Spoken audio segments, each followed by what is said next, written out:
नमस्कार, मैं हूं प्रिय और स्वागत है आपका कृषि न्यूज में। और आज के क्विज कंपटीशन के सवाल के लिए हमारे साथ आखिरी तक बने रहिए।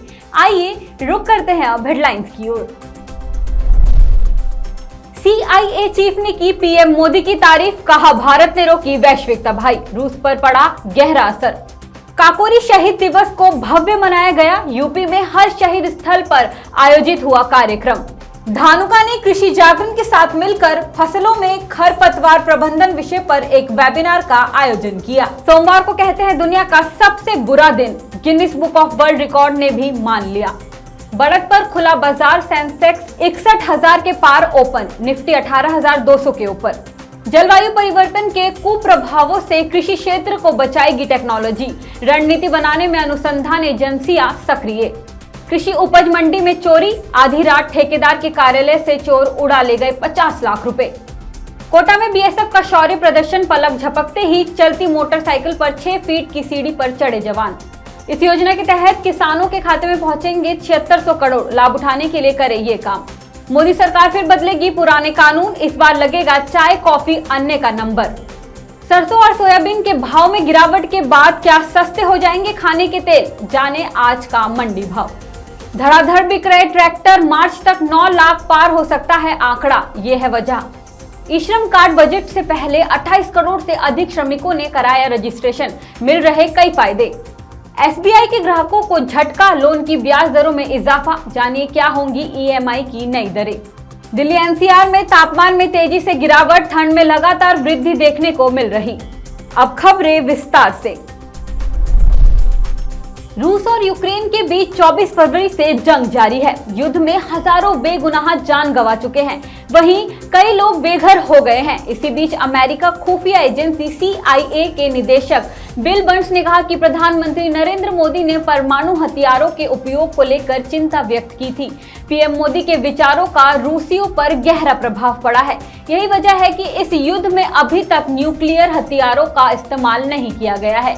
बिल बर्न्स ने एक इंटरव्यू में कहा कि मुझे लगता है कि ये सब डराने के लिए है। आज हमें सामरिक परमाणु हथियारों के इस्तेमाल की योजना का कोई सबूत नहीं दिख रहा है। उत्तर प्रदेश सरकार ने काकोरी शहीद दिवस की 95वीं वर्षगांठ को भव्य तरीके से मनाया। 19 दिसंबर को प्रदेश के सभी शहीद स्थलों पर बड़े और भव्य कार्यक्रम आयोजित हुए। साथ ही गोरखपुर में 750 ड्रोन के जरिए प्रदर्शनी भी शुरू हुई। उस प्रदर्शनी में ड्रोन के जरिए आसमान में शहीद महापुरुष दिखाए गए। इसके अलावा लखनऊ के काकोरी स्थल पर मुख्यमंत्री योगी आदित्यनाथ खुद शामिल हुए और वहां उन्होंने काकोरी घटना में शहीद हुए महापुरुषों को श्रद्धांजलि दी। कृषि जागरण ने धानुका एग्रीटेक लिमिटेड के सहयोग से किसानों को नवीनतम तकनीकों से अवगत कराने के लिए फसलों में खरपतवार प्रबंधन विषय पर एक वेबिनार का आयोजन किया। इस वेबिनार में मेयर एमिटा, subject matter expert MP GUJ Dhanuka, Ghanshyam English, subject matter expert Maharashtra Dhanuka, RK Dhuria, SME UP West Bengal and central Rajasthan and Uttarakhand north Dhanuka, doctor Sanket J मोरे, वैज्ञानिक वनस्पति विज्ञान ICAR प्याज और लहसुन अनुसंधान निदेशालय Pune Maharashtra, doctor V Pratap Singh, professor कृषि विज्ञान गोविंद वल्लभ पंत विश्वविद्यालय पंतनगर उत्तराखंड और डॉक्टर SS पुनिया, पूर्व वरिष्ठ कृषि विज्ञानी चौधरी चरण सिंह, हरियाणा कृषि विश्वविद्यालय हिसार हरियाणा शामिल रहे। किसानों के लिए समर्पित धानुका के कैंपेन इंडिया का प्रणाम हर किसान के नाम, जो कि मूल रूप से भारत के मेहनती किसानों के पसीने और परिश्रम को स्वीकार करने के लिए समर्पित है, जिसको लेकर धानुका एग्रीटेक लिमिटेड ने अपने उत्पाद 1 किल 10% EC के बारे में बताया कि ये खरपतवार मुक्त प्याज की फसल के लिए एक पूर्ण समाधान है। 1 किल 10% EC धानुका एग्रीटेक लिमिटेड द्वारा विकसित एक नवाचार उत्पाद है। 1 किल 10% EC प्याज की फसल में से अधिकांश वार्षिक घासों और चौड़ी पत्ती वाले खरपतवारों को नियंत्रित करता है। 1 किल 10% EC पत्ते और जड़ प्रणाली द्वारा अवशोषित होता है। कुल मिलाकर कहे तो प्याज की फसल से खरपतवार मुक्त करने के लिए 1 किल 10% EC किसानों के इस्तेमाल के लिए बेहतर विकल्प है। हिंदू धर्म और मान्यताओं के हिसाब से देखें तो सोमवार सबसे शुभ दिन माना जाता है, लेकिन दफ्तर में काम करने वालों के लिए ये दिन सबसे बुरा दिन होता है। ऐसा इसीलिए क्योंकि रविवार की मस्त छुट्टी के बाद आपको सोमवार की सुबह ऑफिस जाना होता है।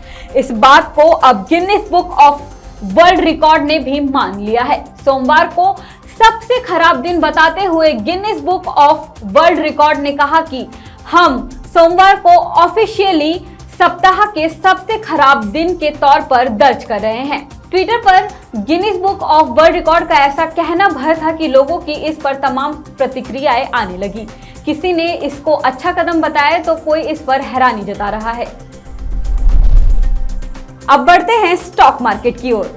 हफ्ते के पहले कारोबारी दिन शेयर बाजार में तेजी के साथ ओपनिंग हुई है और सेंसेक्स 31,000 के पार खुल गया है। शेयर बाजार की चाल आज थोड़ी तेज है और बाजार खुलने के 15 मिनट के भीतर 9:30 बजे सेंसेक्स में 82 अंक की बढ़त है और ये 61,420 पर ट्रेड दिखा रहा है। वहीं निफ्टी 25 अंक चढ़कर 18,254 पर आ गया है। इसी दौरान एनएसई का 50 शेयरों वाला इंडेक्स निफ्टी 19.10 अंक फीसदी चढ़कर 18,288.10 के लेवल पर खुला है।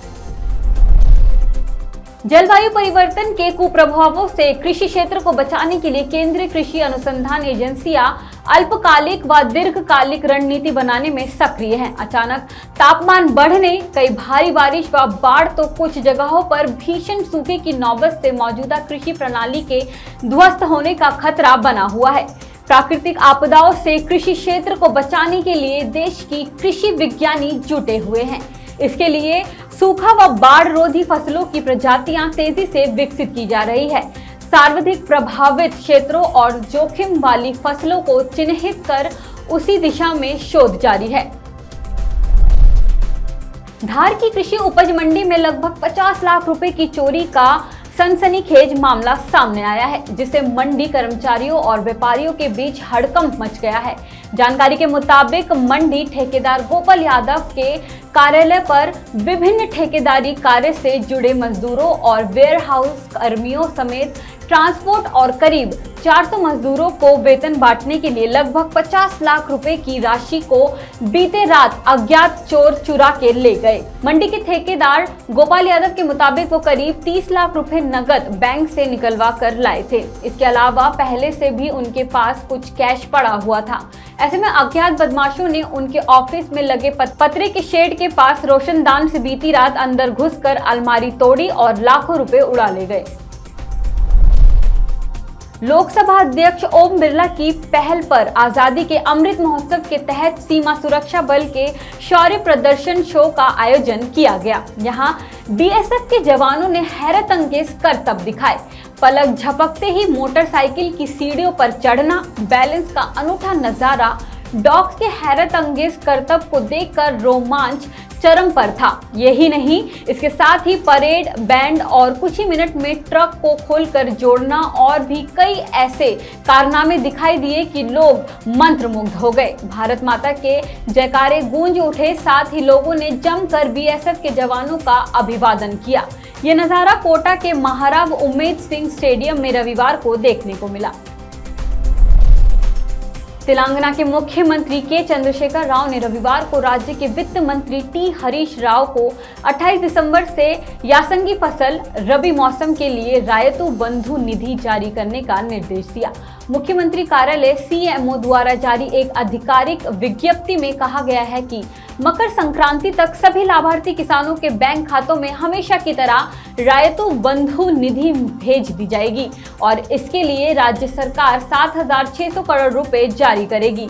बता दें, योजना के जरिए सरकार किसानों को वन कलम खरीफ और यासंगी दोनों मौसम के लिए 10,000 रुपए प्रति एकड़ की दर से रकम उपलब्ध कराती है।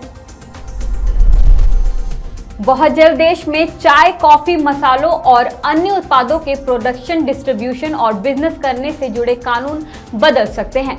वाणिज्य और उद्योग मंत्रालय इस संबंध में नीति आयोग के साथ मिलकर 5 कानूनों को नए सिरे से बनाने पर विचार कर रहे हैं। मौजूदा कानून दशकों पुराने हैं और केंद्र की मोदी सरकार इन्हें बदलते वक्त की जरूरतें के मुताबिक ढालना चाहती है। सरकार चाय, कॉफी और मसालों के अलावा रबड़ और तंबाकू जैसे नकदी फसलों से जुड़े कानून में बदलाव कर सकती है। सरकार ने इन क्षेत्रों में कारोबारी माहौल को मजबूत बनाने और इन सेक्टर्स की वृद्धि को ध्यान में रखते हुए 5 कानूनों के मसौदा तैयार किए थे। हालांकि नीति आयोग ने इन पर कुछ आपत्ति जताई थी, जिसके चलते इन पर दोबारा से विचार हो सकता है। बीते सप्ताह दिल्ली तेल तिलहन बाजार में खाद्य तेल तिलहन कीमतों में मिला जुला रुख दिखाई दिया, जहां सरसों तेल तिलहन और सोयाबीन दाना एवं लूज के भाव गिरावट पर बंद हुए। वहीं सोयाबीन तेल, मूंगफली तेल तिलहन, पामोलिन और बिनौला तेल कीमतों में मजबूती देखी गई। रिफाइंड में महंगा बैठने के बावजूद सस्ते में उपलब्ध कच्चा पाम तेल की मांग होने से सीपीओ के भाव पूर्व स्तर पर बने रहे। बाजार के जानकार सूत्रों ने कहा कि आयातित तेलों के ऊंचे भाव बोले जा रहे हैं, लेकिन उस भाव पर लिवाल नहीं है। भाव ऊंचा बोले जाने की वजह से सोयाबीन तेल, मूंगफली तेल तिलहन, पामोलिन और बिनौला तेल कीमतों में मजबूती आई है। करीब 2 साल बाद 2022 भारत के ऑटोमोबाइल सेक्टर के लिए बढ़िया रहा है। एक सेगमेंट जिसकी तरफ सबका ध्यान नहीं जाता वो है ट्रैक्टर की बिक्री। अप्रैल से नवंबर तक के आंकड़े देखें तो भारत में ट्रैक्टर कंपनियों की सेल सालाना आधार पर 9% बढ़ी है। एक खबर के मुताबिक घरेलू बाजार में अप्रैल से नवंबर के बीच 6.78 लाख ट्रैक्टर की बिक्री हो चुकी है। वित्त वर्ष 2022 से 23 यानी मार्च 2023 की समाप्ति तक ये आंकड़े 9 लाख रुपए के स्तर को पार कर सकता है। ये देश में पहली बार होगा जब ट्रैक्टर की सेल इतनी ज्यादा होने की उम्मीद है। जैसे कि आप जानते ही हैं कि भारत सरकार द्वारा कई तरह की योजनाओं पर काम किया जाता है ताकि जनता की आर्थिक रूप से मदद हो सके। इसी क्रम में सरकार ने आम लोगों के लिए ई-श्रम योजना भी चलाई हुई है, जिसका उद्देश्य लोगों की मदद करना है। बता दें कि सरकार ने इस बात की जानकारी दी है कि अब तक ई-श्रम योजना के तहत करोड़ों लोगों ने रजिस्ट्रेशन करवा लिया है। इसकी जानकारी उन्होंने मिनिस्ट्री ऑफ लेबर के आधिकारिक ट्विटर अकाउंट पर दी है। उन्होंने ट्वीट पर एक तस्वीर साझा करते हुए कहा कि यदि आप असंगठित क्षेत्र में काम कर रहे हैं तो आप ई-श्रम पोर्टल पर रजिस्ट्रेशन कर सकते हैं और ई-श्रम कार्ड के अंतर्गत आने वाली सुविधाओं का लाभ उठा सकते हैं। भारतीय स्टेट बैंक ने अपने ग्राहकों को तगड़ा झटका दिया है।